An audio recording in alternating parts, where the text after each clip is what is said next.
Hi there! Today I want to share what I learned during my visit to Chicago Botanic Garden in March. Even though it was very cold, but I saw some interesting plants and observed how they looked in winter.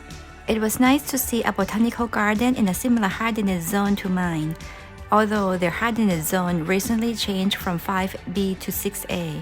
I wish it was closer so I could visit every month to see the seasonal changes. Let's get started!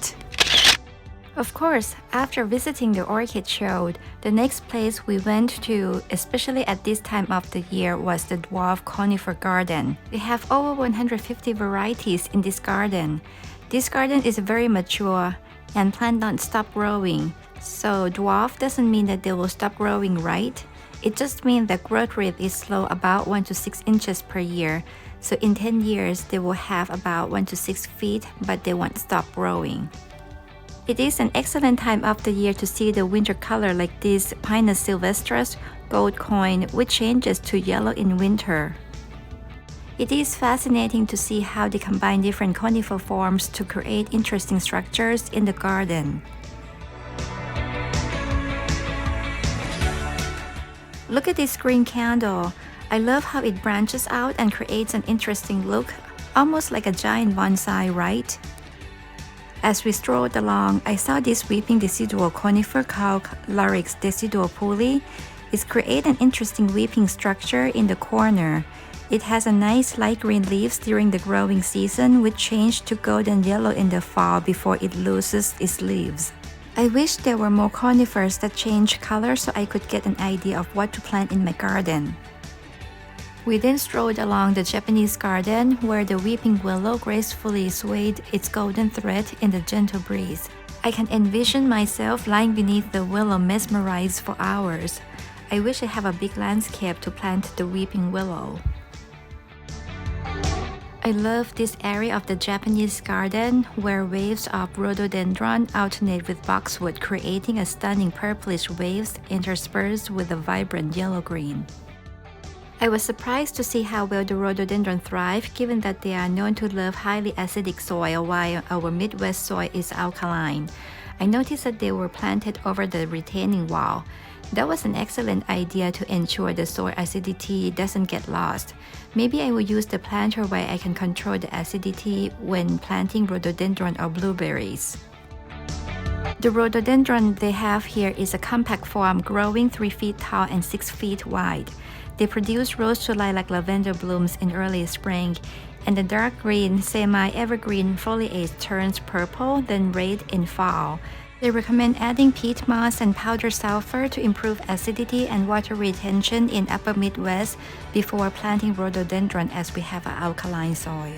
The boxwood options they have here are wintergreen and winter beauty. Both of them don't look too yellow and don't have typical boxwood smell.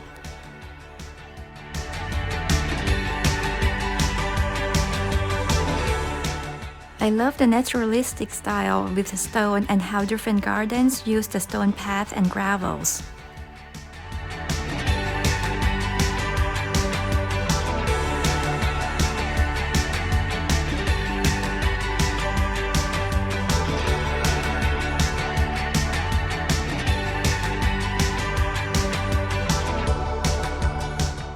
On the way out, I noticed these white shrubs and was surprised to see they were magnolias.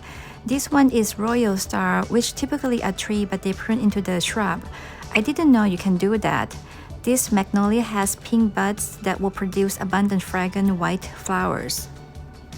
Another magnolia labeled as Soulangiana, I'm not sure it's correct, but that was what the plant tag said. And they also prune into the shrub form. And this magnolia will give the reddish purple petal on the outside and white on the inside. They also have star magnolia, which are the smallest magnolias and the earliest to bloom in the spring, making the buds prone to the late frost. They have a large, delicate white to the light pink flowers with numerous strap-like petals opened in the spring and are quite fragrant. The star magnolia have a dark green leaf that turn to yellow to bronze in fall. On the way out, we walked past by the rose garden, although nothing was in bloom at that time. But look at these white galanthus. These nodding flowers wave in the wind, appear like multiple bells ringing in unison. I have learned so much from visiting the Chicago Botanic Garden at this time of the year. I saw the garden structure they created using the interesting conifers, learned their technique of using the retaining wall or raised bed to maintain the soil acidification for planting the rhododendron, and admired how they alternate rhododendron and boxwood to create a wave effect. And lastly, I discovered the beauty of pruning magnolias into the small shrub form and how stunning they look in the winter with their white bark and some cultivar turning bronze in fall. I hope you enjoy and learn something by going to the botanical garden in late winter. Please don't forget to like and subscribe, and we'll see you next time. Bye!